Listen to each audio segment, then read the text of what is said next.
जी sir बताइए, माशाल्लाह आपकी बड़ी स्ट्रगलिंग लाइफ, आपने स्टोरी अपनी शेयर की, तो एक मैं देख रहा था आपने जो चीज़ें शेयर की हैं इसके अंदर आपने एल्यूमनाई जो आपने बनाई है अपनी एक सोसाइटी इकोनॉमिक्स की, तो आप मैंने देखा है कि आप चीज़ें भी देखी हैं, आपसे सुना भी है कि आप उसका एक लंच का इनेकाज भी करते हैं हर साल। तो इसका बताइए कि सर बड़ा एक अच्छा अमल है ये आपका, आप हर साल जो है वो एक लंच के ज़रिए तमाम इकोनॉमिक्स के स्टूडेंट्स को इकट्ठा करते हैं। तो ये सर शौक़ कहाँ से पैदा हुआ, क्या मोटिवेशन है इसके पीछे, क्या इसके मामलात हैं, सर लोगों को बताइए ना। तो ये एक बड़ा अच्छा एक इनिशिएटिव है आपका इकोनॉमिक्स की सोसाइटी। ये काम भी आज के मसरूफ़ तरीन औकात में वक्त निकाल कर करना बहुत मुश्किल है। जैसे किसी के पास टाइम नहीं है, दोस्तों को, फैमिली को भी एक दूसरे को मिलने का टाइम नहीं मिलता, क्योंकि स्टूडेंट लाइफ में भी मेरी कोशिश होती थी कि गेट टू गैदरिंग आपस में ज़्यादा से ज़्यादा रखी जाए, एक दूसरे के मसले सुने जाएं, हल किए जाएं। जी उस वक्त हमारे ज़माने में तो टेलीफोन भी नहीं होते थे PTCL के, किस्मत वाले घरों में टेलीफोन होते थे। आज तो मोबाइल का दौर है, बच्चे बच्चे के पास मोबाइल मौजूद है। और काम वाले, बल्कि मुशर्रफ साहब ने तो कहा था पाकिस्तान इतनी तरक्की कर गया है कि काम करने वालों की पास भी मोबाइल है। तो हमारे वक्त में वो सहूलतें नहीं होती थी। हाँ जी, हाँ जी। तो किसी को मैसेज भी देना होता था, इमरजेंसी मैसेज तार के जरिए ही होता था। अल्लाह ताला माफ़ करे, वो भी किसी डेथ के हवाले से ही होता था। तो जी कोई 10-12 साल पहले मेरे ज़हन में आया कि हम पुराने दोस्तों को कैसे इकट्ठा करें। मैं जो भी दोस्त मिलते थे उनके नंबर लेता रहता था, मोबाइल पे इकट्ठे करते रहता था। लेकिन मैं डिपार्टमेंट एक दिन गया, हमारे जो स्टूडेंट एडवाइज़र थे उस टाइम, डॉक्टर हफीज़ साहब, आजकल वो UMT में हैं, तो उस टाइम वो चेयरमैन हुआ करते थे डिपार्टमेंट में। उन्होंने कहा यार सलीम, तुमने 2 साल डिपार्टमेंट में इतने फंक्शन करवाए, इतनी डिपार्टमेंट को कवरेज दिलवाई मीडिया में भी, आज भी कोशिश करो यार किसी तरह अलुमनाई के लोगों को इकट्ठा करने की। मैं कहा सर अब टाइम नहीं होता, कौन टाइम निकाले इतना, फिर आपका ब्यूरोक्रेसी काम होता है यूनिवर्सिटियों में, कौन आप आके रोज़ उन बच्चों को लेटर लिखे, आपने तो वो हेल्प नहीं कर सकेंगे जो मुझे करनी पड़ेगी। मैं आज उनका बहुत मशकूर हूँ, आज वो UMT में होते हुए उलमनाई के हवाले से हर वक्त मेरी रहनुमाई भी करते हैं और हमारा साथ भी देते हैं। लेकिन उस टाइम मेरे ज़हन में आके कहा यार बिजनेस को टाइम पूरा नहीं दिया जाता, इन्हें टाइम कौन दे। लेकिन अंदर से एक बेचैनी होती थी यार, उन पुराने लोगों को कभी मिल सकेंगे, एक अच्छे मकसद के लिए जोड़ना, और वो उन लोगों को मिल सकेंगे जिनके साथ हमारा हॉस्टल में 24 घंटे गुजरते थे, जिनके साथ हमारे प्यार मोहब्बत का एक तल्लक होता था। हम इकट्ठे टूर करते थे, खुशी गमी में शामिल होते थे, भाइयों से ज्यादा हमारा एक तल्लक होता था। आस्ता आस्ता मैंने मोबाइल नंबर ढूंढने शुरू किए, अपने साथ सीनियर के भी ढूंढने शुरू किए। जब पहला फंक्शन आया अलुमनाई का, वो मैंने ज़ियाफ़त में किया, तो 25 के करीब स्टूडेंट थे आज से 6 साल पहले। उसके बाद हमने कोशिश की दूसरा प्रोग्राम साल बाद करने की, वहाँ हमने हमारे पास कोई विलेज में किया, कोई 40-45 के करीब थे। फिर अल्लाह ने और हिम्मत दी, फिर हमने और कोशिश करनी शुरू की। हमारे super senior junior super junior हम लोग मिल के जब एक और फंक्शन करवाया तो 70 के करीब पंजाब यूनिवर्सिटी में एग्जीक्यूटिव क्लब में हम लोगों ने इकट्ठा किया। इनमें बहुत सारे लोग इंतजार करते हैं, ओवरसीयर दोस्त, खासकर ओवरसीज जो कनाडा अमेरिका से आने की स्टूडेंट्स रहे हैं इकोनॉमिक्स डिपार्टमेंट के, और सारे वो कोशिश करते हैं, क्योंकि हमारे स्टूडेंट अल्हम्दुलिल्लाह साबका जेल के IG जेल खाना याद मिर्ज़ा शाह सलीम बेग साहब हमारे क्लास फेलो थे, सीनियर थे वहाँ हमसे 1 साल। अभी काजी असलम साहब हैं, वो DIG हैं जहाँ पे लाहौर जेल खाना याद में। सईद गोंदल साहब हैं सरगोदा में, वो भी DIG हैं जेल खाना याद में, हमारे सुपर जूनियर थे। मुख्तलिफ यूनिवर्सिटियों के डीन हैं, ख़वातीन यूनिवर्सिटी के डीन हैं डॉक्टर अफजल साहब हमारे जूनियर थे। फैसलाबाद यूनिवर्सिटी के स्टूडेंट एडवाइज़र हैं हमारे क्लास फेलो मियाँ सहेल साहब, डॉक्टर सुलेमान रिजवी साहब हैं, बेशुमार हैं लोग, और एजुकेशन में तो बेशुमार हैं। इसके साथ साथ और मुख्तलिफ शोबों में हमारे सुपर सीनियर रजा इशफाक साहब हैं, चीफ हैं FBR के। हमारे सीनियर हैं शाह चीमा साहब, शाह ज़िया चीमा साहब इस्लामाबाद होते हैं, chief economist planning commission of Pakistan Islamabad में है। हमारे क्लास फेलो रिजवान सईद साहब हैं, अम्बेसडर हैं OIC के, आजकल वो इस्लामाबाद में आए हुए हैं। इस तरह हमारे मुख्तलिफ जूनियर लोग पुलिस में, हमारे एक जूनियर SSP हैं पुलिस में। इस तरह मुख्तलिफ डिपार्टमेंटों में, एजुकेशन में तो भी ताशा हैं। सब लोगों को जो इंतजार होता है अलमनाई लंच का कि कब इकट्ठे हों। जब हमने चौथा अलमनाई लंच किया तो हमें स्पोर्ट्स क्लब EME में किया, वहाँ तकरीबन 125 के करीब लोग थे। अब अभी हम प्लानिंग कर रहे हैं, अंदाजा है कोई 150 के करीब लोग होंगे, बल्कि शायद इससे ज्यादा हो जाएं, क्योंकि लोग बड़ी बेचैनी से इंतजार कर रहे हैं। बिल्कुल। लेकिन हमारा मकसद सिर्फ लंच करना ही नहीं होता, हम चाहते हैं डिपार्टमेंट के लिए कुछ कर सकें। एक अच्छा मकसद है आपका कि जो जुड़कर जो जितने ओहदों पे मौजूद हैं अलुमनाई इकोनॉमिक्स के जो स्टूडेंट्स हैं, वो जुड़कर डिपार्टमेंट की बेहतरी फलाह के लिए, जी, डिपार्टमेंट की फलाह बहबूद के लिए हम कुछ कर सकें, उन स्टूडेंट्स के लिए काम कर सकें जो उधर पढ़ते हैं, जो जिनके पास इतने वसाइल नहीं है, वो उनके साथ कनेक्ट हो के उनसे रहनुमाई ले सकें और उस सारे अपने कैरियर को एक बेहतर तरीके से डायरेक्शन में लेके आ सके ना। कोई शक नहीं, क्योंकि इस डिपार्टमेंट के हम पे बेताशा आसान आते हैं। आज हम जिस मकाम पे इसी डिपार्टमेंट की वजह से हम चाहते हैं हमसे जो हो सके इस डिपार्टमेंट के लिए कर जाएं। इस तरह हमारी कोशिश होती है उस लंच में हम जितने हमारे साहबका टीचर हैं उन्हें हम लाजमी इकट्ठा करते हैं, साथ लेके आते हैं, क्योंकि उन्हीं की वजह से वो हमारे अजीम जो असातिज़ा हैं, उन्हीं की वजह से आज हम इस मकाम पे हैं।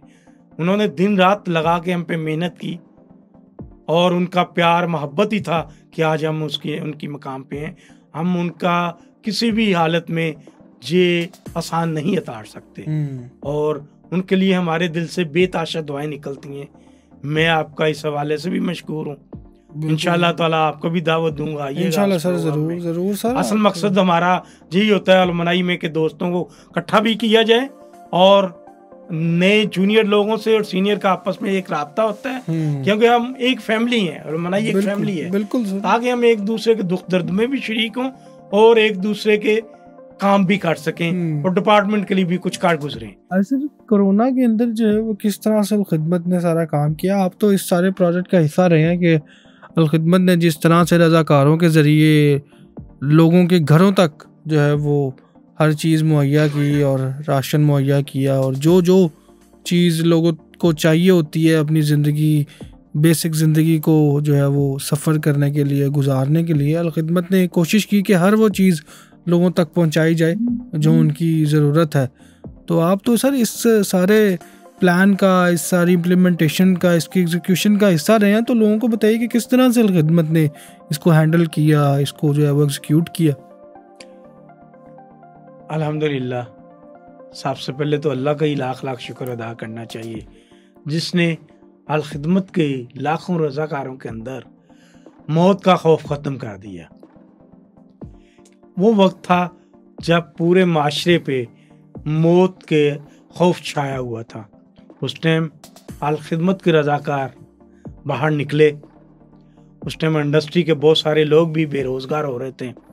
उस बेरोज़गारी के दौरान भूख लोगों को तंग कर रही थी, ख़ासकर जो डेली वेजेस वाले लोग थे, रीढ़ लगा के मुख्तलिफ डेली निकलते थे, सुबह मजदूरी के लिए निकले, शाम को घर आए, वो भूख पर मरने के लिए भूखे मरने लगे। तो उस टाइम अलखिदमत के रज़ाकार बाहर निकले, उन लोगों की इज्जत नफ्स का ख्याल रखते हुए डोर टू डोर उनके घरों में राशन पहुँचाया अलखिदमत ने। हॉस्पिटलों तक ले जाना, खुदा ना खास्ता किसी की डेथ हो जाती थी कोरोना की वजह तक से, तो उन्हें नहाने का इंतज़ाम करना, दफनाने का इंतज़ाम करना, क्योंकि उनके रिश्तेदार तो करीब नहीं आते थे। बिल्कुल, ये एक जज्बा ही था जो ये काम अलखिदमत के लोगों से करवा रहा था। उस टाइम दुनिया ने देखा अलखिदमत की डॉक्टरों की टीम भी अपनी मौत का खौफ ख़त्म करके, मौत की परवाह ना करते हुए लोगों की खिदमत के आगे शाना बशाना आगे कौम के साथ थी।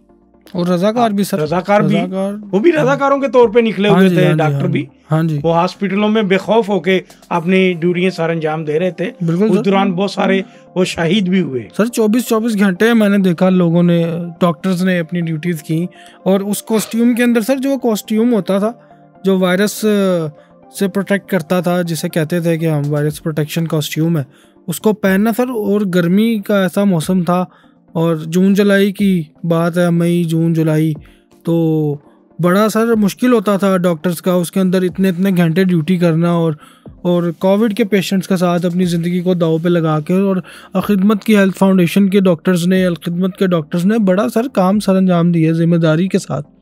इसमें कोई शक नहीं, क्योंकि जी अल्लाह का एक अजीम तोहफा है खिदमत पाकिस्तान के लिए। बिल्कुल सर, इसमें तो क्योंकि मुझे इसलिए भी याद है कि 8 मार्च 2019 को जब कोरोना आया तो हमारा अलमनाई लंच था पंजाब यूनिवर्सिटी में। वो करने के बाद 15 मार्च से ही लॉकडाउन होना शुरू हो गए, बिजनेस सारे बंद होना शुरू हो गए, हर बंदा परेशान था। ये ऐसा वायरस था जो नज़र भी नहीं आ रहा, इसका पता भी नहीं चल रहा, हवा में मौजूद है, किसी को, हर बंदा ही खौफजदा था। हाँ जी सर, किसी भी तरफ से इफेक्ट हो जाता था, कोई पता नहीं चलता था। अगले एक दिन ठीक है, अगले दिन कोविड हो गया। वही मौका था जब अल खिदमत के रजाकार बाहर निकले, लोगों को हौसला भी दिया। जहाँ जहाँ कोरोना सेंटर बने हुए थे, जब लोगों के रिश्तेदार उन्हें मिलने नहीं जाते थे, तो ये लोग उन्हें हौसला देने। सर लाहौर में माजत काटन, लाहौर में एक्सपो सेंटर का जो हॉस्पिटल बनाया था, सारे अल खिदमत के रजाकार वहाँ कोविड के पेशेंट्स को करते थे केयर, और उन तक खाना पहुँचाते थे, जो चीज़ उनको चाहिए होती थी उनको देकर आते थे। हालांकि जान तो उन्हें भी कीमती थी। बिल्कुल सर, वो भी किसी के बच्चे थे। बिल्कुल। लेकिन मौत का क्योंकि एक वक्त मुकर्रर है, एहतियात करनी चाहिए, लापरवाही नहीं करनी चाहिए। हर तरह की एहतियात करके अल्लाह के हवाले अपने आप को कर देना चाहिए, क्योंकि जिंदगी तो उसी की दी हुई है। लेकिन सर खिदमत का ये जज्बा लोगों के अंदर डाला हुआ, जो उनको रजाकार बनाता है अल खिदमत का, यही वजह है कि अल खिदमत को अल्लाह ताला ने इतनी इज्जत और इतना जज्बा बख्शा हुआ है कि लोग इसके रजाकार बनते हैं, और इतने मुश्किल हालात के अंदर भी जो है वो जाके लोगों को सर्व करते हैं। सर ये तो अल्लाह का बहुत बहुत शुक्र है, अल्लाह ने एक अल खिदमत को जो मकाम दिया है। अल खिदमत जब 2005 का ज़ल्ज़ला आया है, उस टाइम भी नेमतुल्लाह खान साहब जो कराची के मेयर हैं, वो अपनी टीमें लेके स्वात, मुजफ्फरगढ़, अज़ाब, बालाकोट निकले हुए थे। दिन रात उस टाइम भी अल खिदमत के रज़ाकारों ने काम किया, लेकिन उस टाइम मीडिया इतना आज़ाद नहीं था, इसलिए वो चीज़ें मंजिल आम नहीं आ सकी। कोरोना में लोगों ने देखा, मीडिया ने देखा कि ये वो नौजवान हैं, ये वो लोग हैं जिन्हें अपनी जान की कोई परवाह नहीं, सिर्फ कौम का दर्द बढ़ा हुआ है, और लोगों की इमदाद भी कर रहे हैं, राशन भी पहुँचा रहे हैं, तो किसी को कोई खबर नहीं होने दे रहे। कुछ चीज़ें सिर्फ मीडिया को बताने के लिए सामने लानी पड़ती थी। जी बिल्कुल। नेकी तो वही है कि दूसरे हाथ को भी पता ना चले। उसके साथ जब किसी को हॉस्पिटल पहुंचाना होता था, इन्हीं की टीमें निकलती थी, इन्हीं की वैन जाती थी। उस टाइम एक माफिया ने लैब के जरिए भी अरबों रुपये कमाए, लेकिन अल खिदमत ने उस टाइम भी अपनी लैब में नो प्रॉफिट नो लॉस की बुनियाद पर कोरोना टेस्ट जब 10-10 हज़ार के हो रहे थे, 3,000 रुपये में करने का अरेंज किया। इनके डॉक्टर, इनके लाखों रजाकार, इनकी लैब्स हर वक्त 24-24 घंटे लोगों की काम कर रही थी, काम आ रही थी। बिल्कुल, उसके बाद आपने देखा जब उस टाइम अल खिदमत ने मकाम हासिल करना शुरू किया, अब तो एक ब्रांड बन चुकी। जब फ्लड देखा आपने, फ्लड में लोगों को रस्सियों के जरिए दरियाओं क्रॉस करते हुए मैयत गाड़ियों के जरिए लोगों की जानें बचाई, लोगों को साफ पानी, उनके लिए खास कर आपने मकानों का, टेंटों का, हर तरह का खुशकशिया खाने, सर्दियों के दिन भी आए आपने, खास कर क्योंकि लेडीज बेताशा इसका शिकार हुई फ्लड की, तो हमारी लेडीज की डॉक्टरों की टीमें बेताशा निकली। उनमें सर हामला औरतें भी थी। जी, वो खासकर औरतों के जो मसाइल के हवाले से जो मर्द डॉक्टरों से डिस्कस नहीं हो सकते थे, हमारी लेडीज टीमों ने दिन रात वहाँ काम किया। ये एक जज्बे के तहत ही होता है। ये इसलिए हम दावत देते हैं उन लोगों को जो दिल में कौम के लिए एक दर्द रखते हैं कि वो आए, हमारे साथ मिलें और काम करें फलाह का, माशरे में मफीद शहरी बनाने में। सर ये एक बड़ी इस तरह आपकी बात काट रहा हूँ। बिल्कुल, साफ पानी हमारी सबसे बड़ी प्रॉब्लम बनी हुई है। हाँ जी, हेबर्ट सी सबसे ज्यादा फैलता जा रहा है, जिसकी वजह पानी का साफ ना होना है। अल्हम्दुलिल्लाह अल खिदमत के जहाँ फिल्टर प्लांट और मुख्तलिफ चीज़ें लगी हैं, 50 लाख से ज़्यादा अफराद रोज़ाना अल खिदमत बड़ा सा फ्लैगशिप प्रोजेक्ट है अल खिदमत का। क्लीन वाटर जो प्रोजेक्ट है अल खिदमत का, फ्लैगशिप प्रोजेक्ट किसे कहते हैं हमारा, जिससे लोगों को वाक़तन फ़ायदा हो रहा है। 50 लाख से ज़ायद लोग इससे जो है वो मुस्तफ़ीद हो रहे हैं पानी, साफ़ पानी की इस नेमत से। तो सर इसको लगाने का मरहला और डोनर्स को किस तरह से जो है वो अल्लाह ताला जो है वो इस तरह की जो है वो चीज़ों से आगाह करवाता है, आप लोगों के साथ जोड़ता है, तो इस बारे में भी बताएं कि लोग किस तरह से जुड़ सकते हैं इसके अंदर, जो लोग चाहते हैं खिदमत के साथ मिलकर साफ़ पानी के प्रोजेक्ट के अंदर कंट्रीब्यूट करना। हमें अल्लाह का लाख लाख शुक्र करना चाहिए था कि इस कौम के अंदर जज्बा बहुत है, पैसा देने का भी और कुर्बानी देने का भी। ये कौम जब से पाकिस्तान बना हुआ मुसलसल कुर्बानियाँ देती आ रही है। आज भी इस कौम में लाखों लोग मौजूद हैं जिनके पास अरबों रुपये भी हैं। कुछ तो ऐसे लोग हैं जो ज़कात तक नहीं देते, और ऐसे लोग भी हैं जो अपना तन मन धन अल खिदमत की ईमानदारी, नेक नीति और इन लोगों का जज्बा देखते हुए डोनेट करते हैं। तमाम प्रोजेक्ट मुख्तलिफ में डोनर मिलते हैं, उन्हीं के सिर पे ही अल खिदमत चल रही होती है।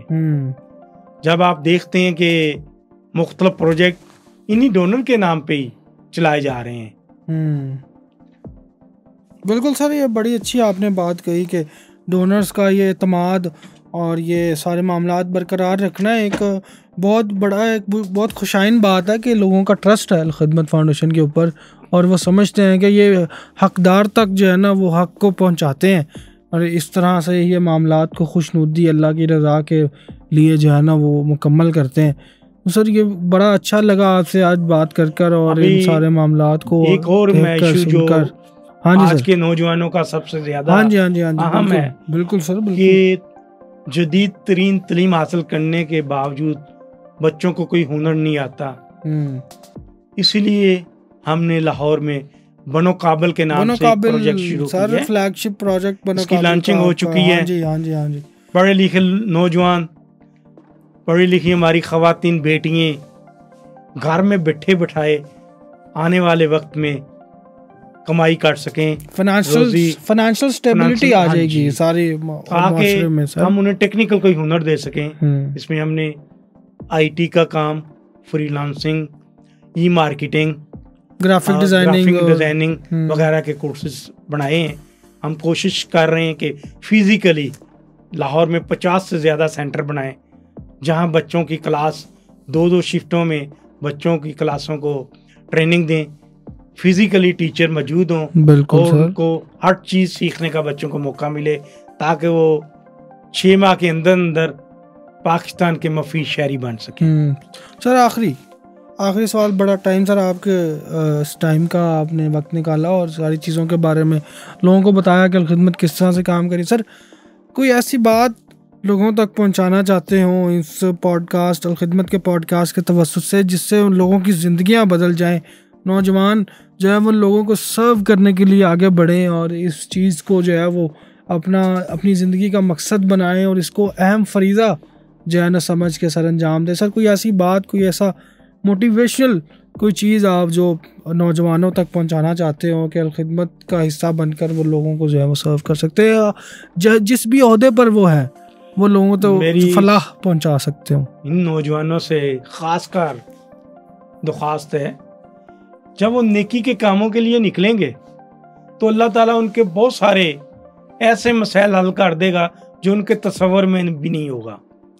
दूसरा, जो डोनर हजरात हैं उनसे भी मेरी यही अपील है, क्योंकि जो भी वो डोनेट हमें करते हैं वो डायरेक्ट अल्लाह के साथ बिजनेस कर रहे होते हैं। बिल्कुल, अल्लाह के साथ बिजनेस करने में कभी भी घाटे का सौदा नहीं हो सकता, वो मुनाफा ही मुनाफा है। बेशक, इसी तरह कोई शक ही नहीं है, आप जो वक्त भी अल खिदमत के रजाकार के तौर पे लगाएंगे वो अल्लाह के साथ बिजनेस ही होगा, अल्लाह ताला कबूल भी फरमाएगा और बहुत सारी मुश्किलात को भी हल करेगा।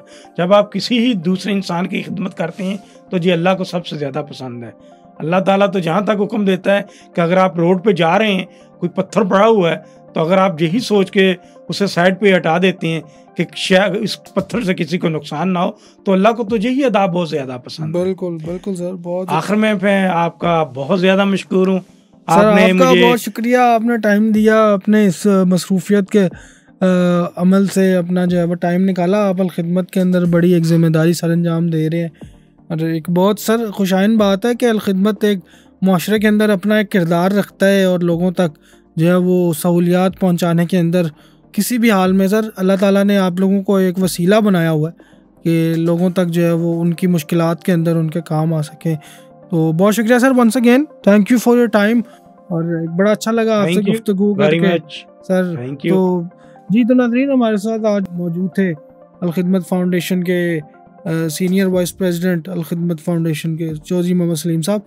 तो इंशाल्लाह इनसे आगे भी गुफ्तगू का अमल जो है वो जारी रहेगा, और इनसे सीखने का अमल भी जारी रहेगा। तो आप सबसे दरख्वास्त है कि अलखिदमत पॉडकास्ट को सब्सक्राइब करें, लाइक करें, शेयर करें, और हमें फीडबैक ज़रूर दीजिएगा। Thank you very much. अस्सलाम वालेकुम।